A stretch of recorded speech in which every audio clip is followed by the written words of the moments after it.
Hello and welcome to my YouTube channel. In this video you will learn that how to add low voltage detection sensor to the Proteus. So this model number is MC34064.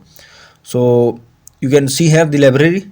You can download this library from the link provided in the description. So let me open it, and here you can see two folders. One is library and other one is a model. So now first of all open the library folder and copy this file from here.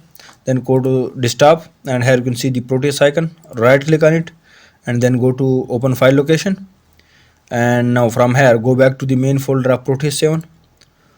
Now locate the library folder. Here you can see, open it and paste the file over here.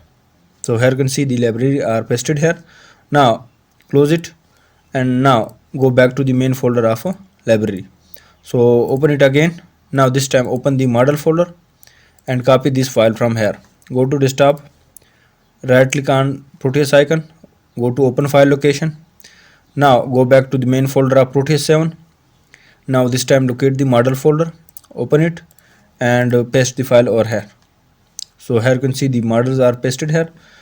So now close it and now open the Proteus software.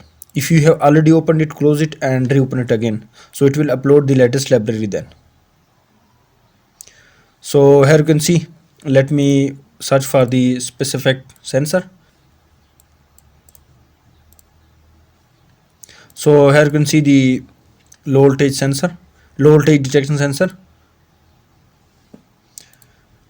So double click on this and now click on OK. Place it here and now zoom it. So here you can see the ground, the input pin and the reset pin.